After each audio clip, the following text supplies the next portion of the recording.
मोतीलाल का कुछ आलोचक भी हैं, तो उस आलोचक को किस नजर में देख। खबर यह भी है कि मोतीलाल जी जो है इस बार चुनाव लड़ेंगे डुमरी विधानसभा से। अगर हमसे पूछा जाए तो हम चंपई सोरेन के कार्यकाल को अच्छा मानते हैं और चंपई सोरेन एक अच्छे मुख्यमंत्री थे और हो। राज्य की राजनीति को कैसे देख रहे हैं? बड़ा उतार चढ़ाव है, बड़ा टेढ़ा मेढ़ा है, बरसात का समय है, मौसम भीगा भीगा है, लेकिन प्रदेश में कुछ अलग हलचल है, अलग गर्मी है।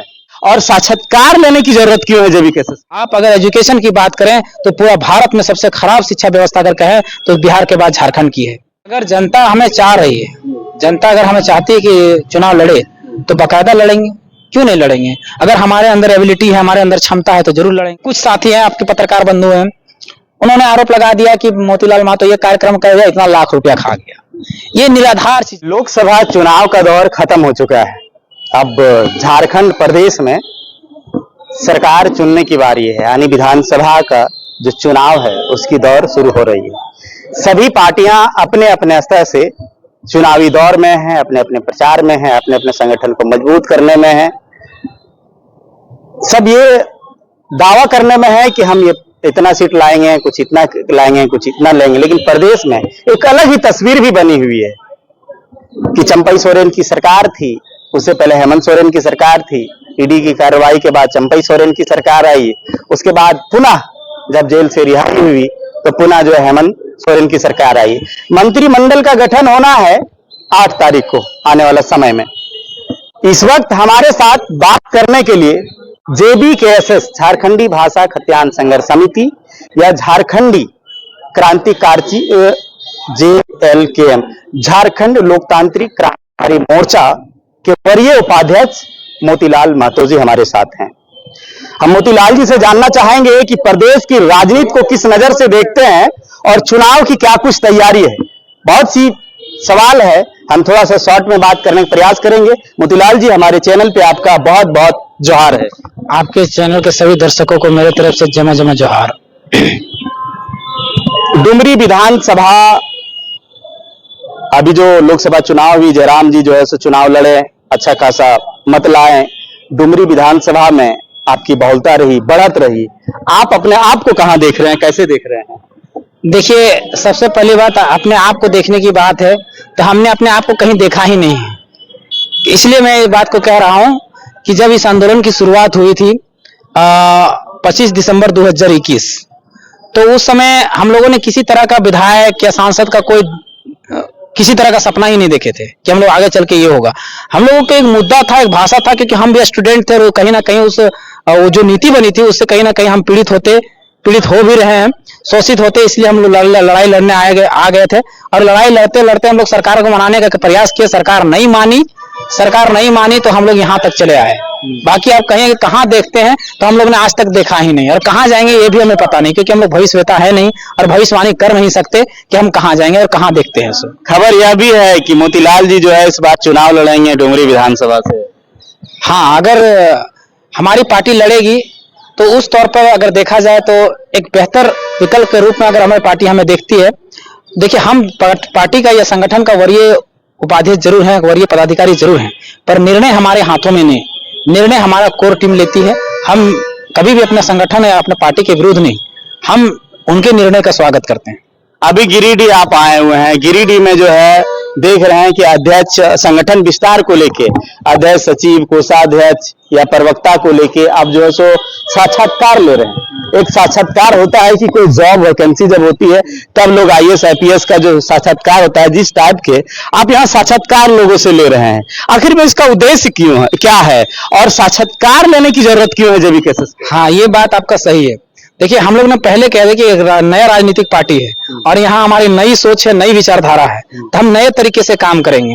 अन्य पार्टियों में आप देखे होंगे कि जब भी जिला अध्यक्ष या सचिव या कोषाध्यक्ष जब भी चुनाव होता है तो क्या होता है कि एक नाम का लिस्ट भेजा जाता है और उसमें से एक कोई अपना कॉन्टेक्ट किया ऊपर के जो पदाधिकारी है उसको, और उसको लिस्ट बना के भेज दिया कि फलना अध्यक्ष है, फलना सचिव है, और उसको जनता को मानना पड़ता है।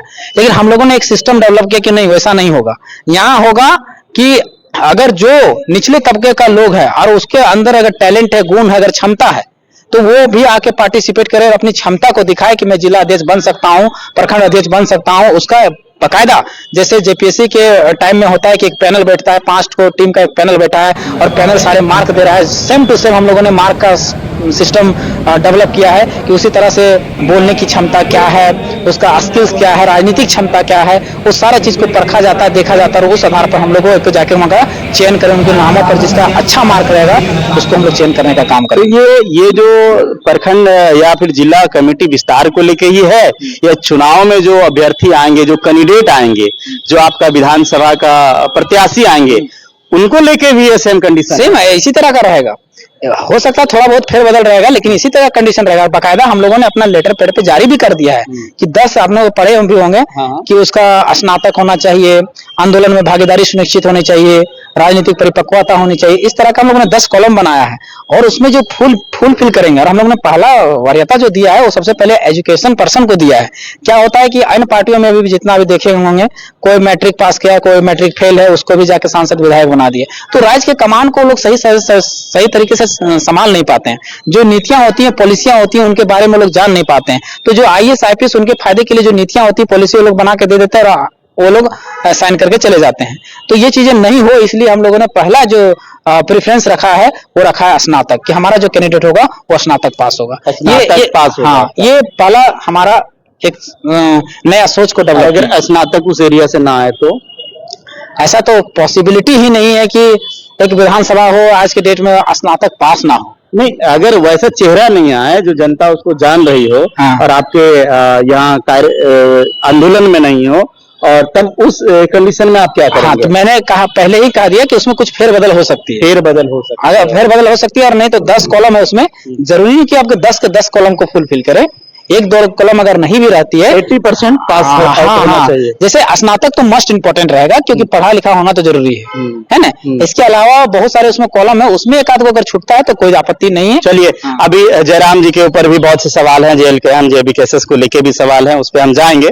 लेकिन अभी राज्य की राजनीति को कैसे देख रहे हैं? बड़ा उतार चढ़ाव है, बड़ा टेढ़ा मेढ़ा है, बरसात का समय है, मौसम भीगा भीगा है, लेकिन प्रदेश में कुछ अलग हलचल है, अलग गर्मी है। देखिए, आज जब झारखंड की बात करें तो ये हलचल, ये गर्मी आज से नहीं है। जब से झारखंड अलग हुआ है, पता नहीं झारखंड अलग होना ही दुर्भाग्य था या झारखंड के लोगों के लिए दुर्भाग्य है, ये हम आज तक समझ नहीं पाए। जब से ये झारखंड अलग हुआ तब से उठापटक का ही दौर चल रहा है। सब अपने अपने महत्वाकांक्षा में लगे हुए हैं, कोई राज्य की आकांक्षा को लेकर सोच ही नहीं रहा है। और राज्य की आकांक्षा को लेकर नहीं सोचने के कारण आज झारखंड का इतना दुर्भाग्य हो गया है कि किसी भी आंकड़े को अगर उठा के देख लें तो झारखंड हर जगह से पिछड़ा हुआ नजर आता है, हर जगह से पीछे से नजर आता है। आप अगर एजुकेशन की बात करें तो पूरा भारत में सबसे खराब शिक्षा व्यवस्था अगर कहें तो बिहार के बाद झारखंड की है। आज राष्ट्रीय शिक्षा नीति कहती है कि 30-35 बच्चों पर एक टीचर की व्यवस्था होनी चाहिए, लेकिन यहाँ 300-400 बच्चों पर एक टीचर की व्यवस्था, वो भी कौन से सहायक टीचर हैं या तो पारा टीचर हैं, वो भी भगवान भरोसे चल रहे हैं, है तो है, नहीं है तो नहीं है। इससे क्या हो रहा है? हमारा भविष्य बर्बाद हो रहा है। अगर किसी को, राज्य को या देश को अगर कोई दिशा दिखा सकता है तो युवा पीढ़ी दिखा सकता है। वो बच्चा कहा जाता है कि बच्चा भविष्य होता है, और भविष्य ही बर्बाद हो जाएगा तो भविष्य किसी राज्य का सुधर सकता है या किसी देश का सुधर सकता है? नहीं सुधर सकता है। तो सोचने वाला विषय है कि ये राजनीतिक उठापटक में हमारा भविष्य कहाँ बर्बाद हो रहा है। थोड़ा समझ लीजिए, ये राजनीतिक उठापटक के कारण आज देखिए भुखमरी का स्थिति क्या है। झारखंड में 42% खनिज संपदा है, सॉरी 40% खनिज संपदा है, लेकिन 42% गरीबी। ऑफिशियली 40%, हाँ 40% ऑफिशियली है।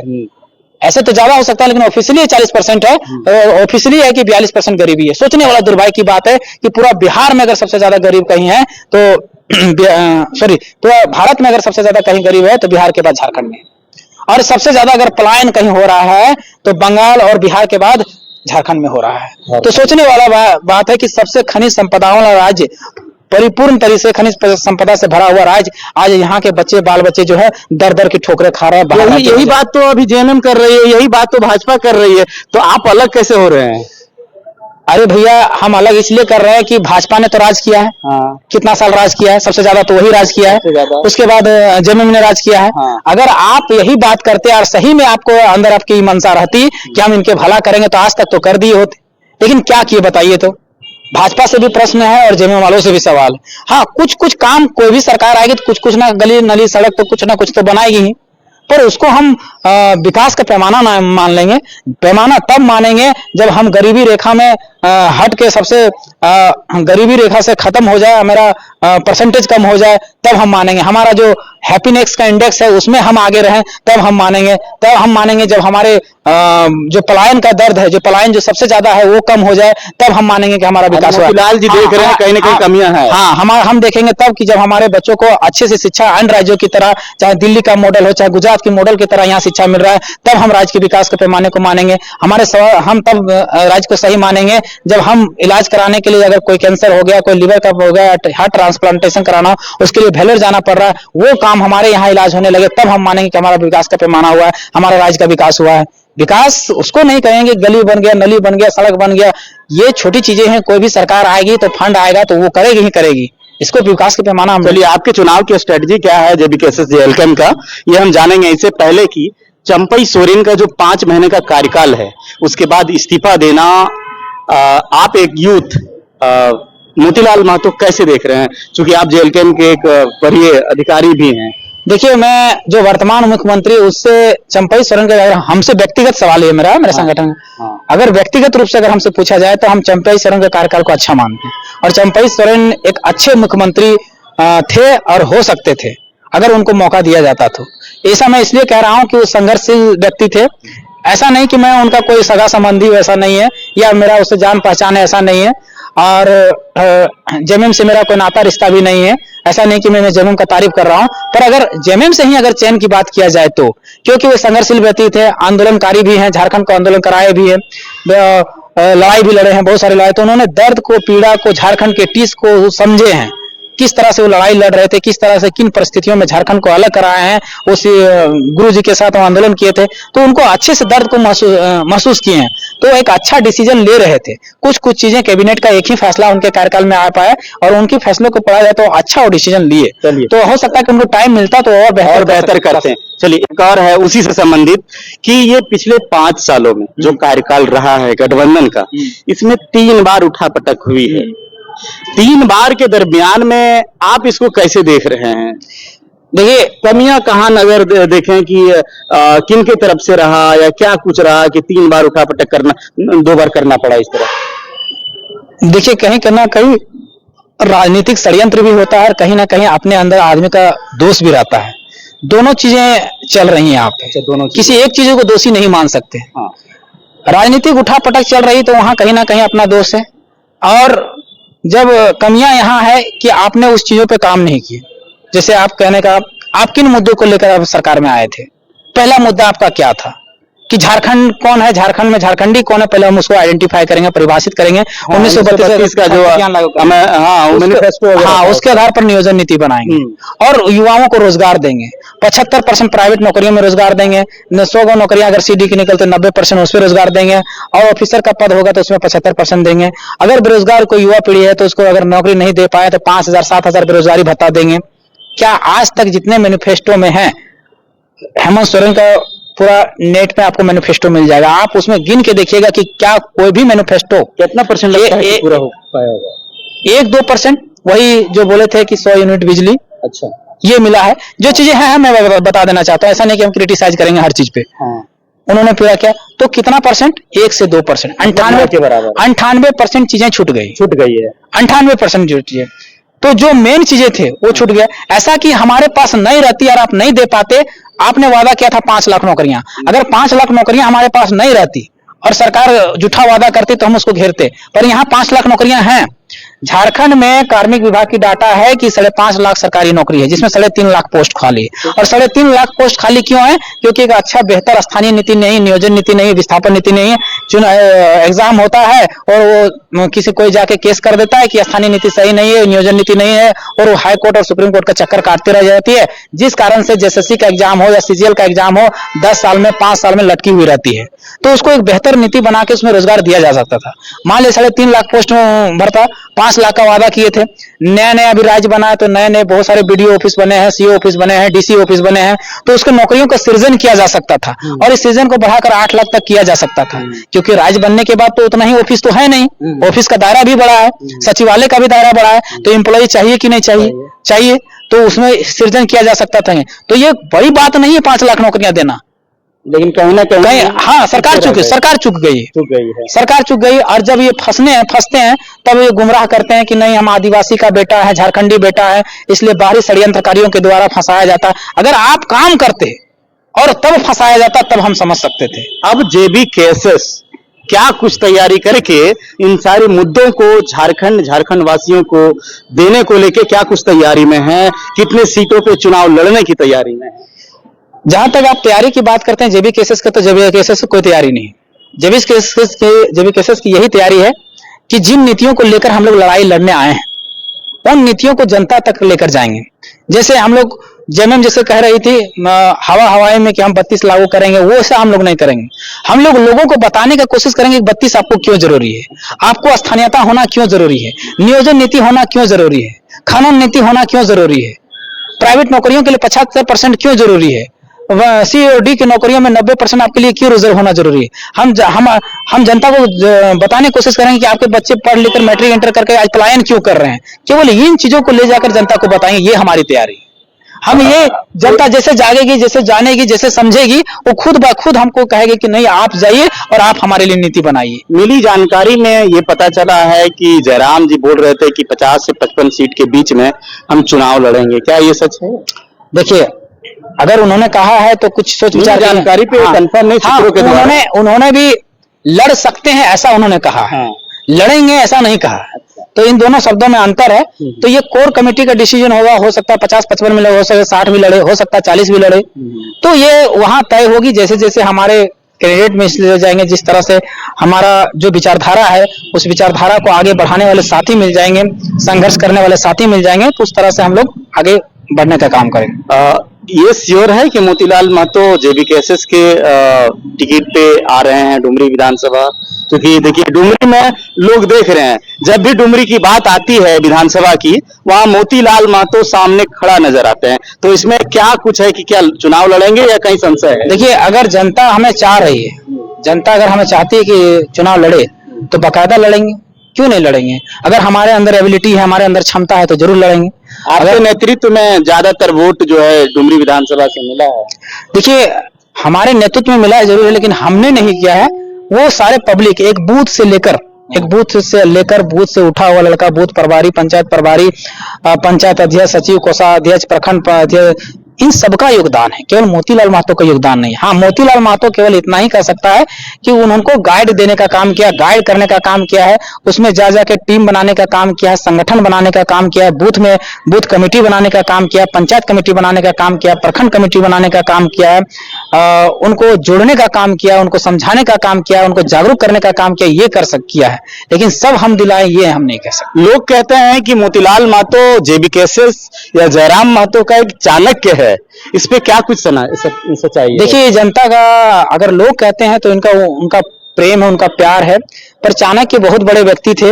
अगर उनका हमको दिया जाता है, संज्ञा दिया जाता है, तो मैंने ऐसा कुछ काम नहीं किया। मैंने केवल उतना ही किया कि जो जनता के हित की चीजें थी, जो छूट रहे थे, वो हम जेपीएससी पढ़ने के दरमियान में हमें वो चीजें जो त्रुटियां हम लोग को देखने को मिली थी, उन त्रुटियों का सारा डाटा, सारा आंकड़ा मेरे पास था। उनको मैं मीडिया के माध्यम से देखे होंगे, ज्यादातर हमने माइक नहीं संभाला, ज्यादातर हम लोगों ने मीडिया कवरेज नहीं हम दिए, लेकिन फिर भी लोग अगर हमें मानते हैं तो ये हमारे लिए बहुत बड़ी बात है। पर इसके लिए हम जनता को धन्यवाद देना चाहेंगे। तो हम क्या किए थे, वो डाटा, वो आंकड़ा जो हमारे पास थी, वो जनता को हम किसी ना किसी अपना लाइव प्लेटफॉर्म के माध्यम से, लाइव आकर सोशल मीडिया के माध्यम से केवल हम जनता को बताने का काम करते थे कि झारखंड में ऐसा होना चाहिए जो नहीं हो रहा है। झारखंड में अगर नियोजन नीति का मामला आया, स्थानीय नीति का मामला आया, तो हम बताने का काम किए कि बिहार, यूपी, गुजरात और महाराष्ट्र में ऐसे ऐसे स्थानीय नीति है, झारखंड में भी ऐसा होना चाहिए। जब नियोजन नीति का मुद्दा आया तो हमने बताने का काम किया कि महाराष्ट्र, गुजरात, उड़ीसा में इस तरह का नियोजन नीति है जो झारखंड में नहीं है, ऐसा होना चाहिए। इस तरह का बात हम केवल बताने का प्रयास किए। और अन्य राज्यों में इस तरह से वहां के युवाओं को रोजगार दिया जाता है जो झारखंड में नहीं दिया जाता है। तो ये सब बताने का काम किए, तो लोगों को लगा कि नहीं, ये बंदा नॉलेजेबल पर्सन है, ये बंदा के अंदर गुण है, तो उन लोगों ने अपना एक संज्ञा दिया, तो उसके लिए हम आभार प्रकट करेंगे। देखिए कहीं वही जो है, जो जनता, कुछ जनता जो कह रही है कि मोतीलाल महतो जेबी केसेस के चाणक्य हैं, वहीं कुछ ऐसे भी हैं जो सोशल मीडिया पे आपका कमेंट्स वगैरह देखते हैं या पोस्ट करते हैं कि मोतीलाल जो है, मोतीलाल का कुछ आलोचक भी हैं, तो उस आलोचक को किस नजर में देखते हैं? नहीं, ये बात सही, आलोचक होना चाहिए। जिसके जीवन में आलोचक नहीं है, जिसके जीवन में शत्रु नहीं है, वो बहुत कमाल नहीं कर सकता है। अगर आपके जीवन में जब तक आलोचक नहीं है, आपके विरोधी नहीं है, तब तक आप अपने गुण का व्याख्यान करने वाले हैं, आपका तारीफ कर देंगे, लेकिन आपके त्रुटियों को दिखाने वाले भी होना चाहिए कि आपके अंदर ये त्रुटि है। और जब वो त्रुटि को आप देखते हैं और देख के अगर आप सुधार नहीं करते हैं, तब आपका दिक्कत है। और आप उन त्रुटियों को अगर कोई दिखा रहा है, हाँ, लेकिन त्रुटि होना चाहिए, जेन्युइन होना चाहिए। ऐसा नहीं कि अनर्गल कुछ भी आरोप लगा दे रहे हैं, ये गलत चीजें हैं। जैसे कुछ साथी हैं, आपके पत्रकार बंधु हैं, उन्होंने आरोप लगा दिया कि मोतीलाल महतो ये कार्यक्रम कर दिया, इतना लाख रुपया खा गया। ये निराधार चीजें हैं।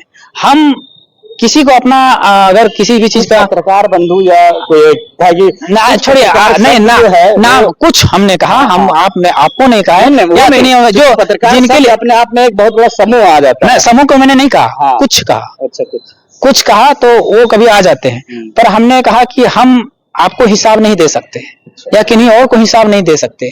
हमारे लिए केंद्रीय टीम है, हमारे लिए कोषाध्यक्ष है। अगर हम कोई कार्यक्रम कराते हैं तो वो कोषाध्यक्ष लीड करता है और सारा कोषाध्यक्ष की देखरेख में होता है। हम कोषाध्यक्ष के लिए जिम्मेवार है, हम आपके लिए जिम्मेवार नहीं है। तो इस तरह का आरोप नहीं लगना चाहिए। हाँ, हमारी गलतियों को दिखाइए कि मोतीलाल महतो को ये करना चाहिए था, ये नहीं किया।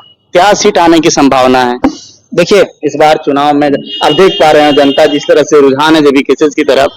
अभी तमाड़ में जिस तरह से आपका जनसैलाब उमड़ के सामने निकल के सामने आया जयराम जी के सभा में, तो क्या लगता है इस बार विधानसभा की क्या फतह हो सकती है? कितनी सीटों की संभावना लग रहा है? देखिए जनता जो जनादेश देगी, ये तो आंकड़ा लगातार कोई कितना ही बयान दे, कुछ भी बोले, लेकिन हम भविष्यवेता नहीं है, इसलिए हम भविष्यवाणी नहीं करेंगे। अच्छा, जनता का जो प्यार होगा, जो देगी उसका समर्थन, जीत देगी तो जीत को स्वीकार करेंगे, हार देगी तो हार को स्वीकार करेंगे। हमारा काम है लोगों तक जाना, लोगों तक पहुंचना, लोगों को समझाना, लोगों को जगाना, लोगों को बताना। अगर वो जान जाएगी, वो जागरूक हो जाएगी, अपने वोट के महत्व को समझ जाएगी, अपने वोट के वैल्यू को समझ जाएगी, तो जनता जरूर अपार समर्थन देगी। और आशा करेंगे कि जन समर्थन दी तो हम लोग भी वादा करते हैं कि उसके जो सिद्धांतों को लेकर चले हैं उसमें हम लोग लागू कराने का काम भी करेंगे।